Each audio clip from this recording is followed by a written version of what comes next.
Okay, so Us was actually up for, I think, one of the best film awards at one of some of the lesser known awards. Was not like Oscar or anything like that. So this, of course, is the follow up to Get Out, not a sequel. This is the follow up. I thought Get Out was fantastic. How it blended multiple genres, and it felt like at any moment it could go from being a horror to a comedy and then back. Straddled the line well, and it felt like you could probably tweak it and have it go either way. So, Us. The beginning, of course, is in the 80s, where you have a family that's out at a boardwalk. Little girl wanders off, goes into a funhouse, and is traumatized by the event. That sequence is done incredibly well. There's something about using all the different mirrors, and she's freaking out, and she's trying to escape, but the exit sign is in like 12 different places. Done really well. Then we jump forward to now. So now the woman, she's I think fine now. So her and her family decide to go out to the beach. And, you know, the setup they do for the family works. You know, the dad makes sense. The kids seem like they're, you know, fully fleshed out characters, which is good.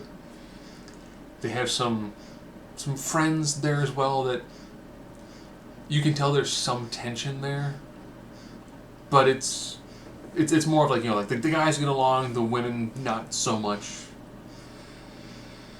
And then about 40 minutes into the film, that's when they get attacked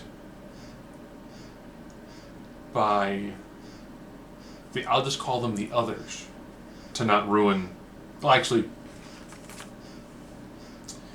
sun-drenched beach house becomes a scene of a dark horror as the family and uninvited guests. Okay, so this is uninvited guests. If you do an actual web search for it, it'll give away a pretty good plot point of it. So the others are dressed in red jumpsuits. And now you get to see, I would almost say this falls under the lines of close to like a zombie film. Because when the others start showing up, then it becomes a much larger moment.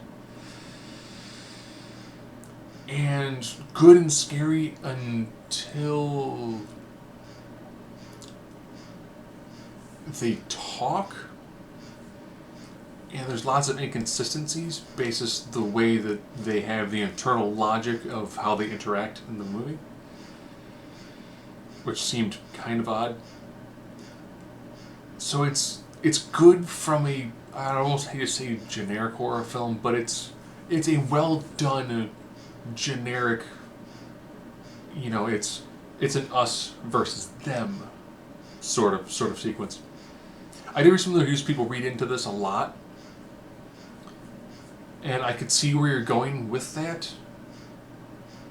It's similar to Romero's zombie films, where you can look at it, you can go, oh, okay, I see this. But he's very apparent with, no.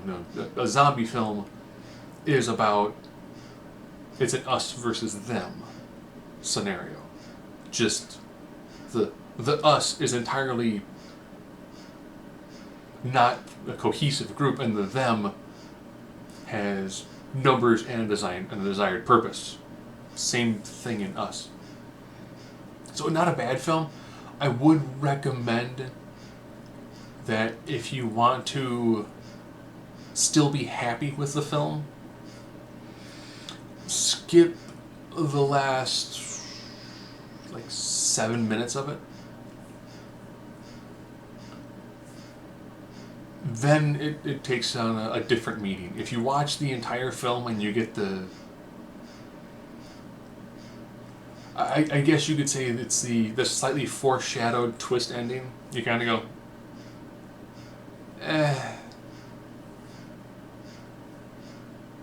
You may be like, oh, ooh. So what you're saying is it was truly this all along. Okay. I guess. So Get Out, brilliant. This one, don't walk into it incredibly hyped. Unless someone who's like, this is the best thing ever because someone said it is, therefore it's the best thing ever because I have to agree with everybody. It's good, But I would say if you had to do like a scale of 1 to 10, it's a really good horror film. But I expected more basis what we saw from Get Out. I would say this is like a 7. It's better than average, but I expected a lot more.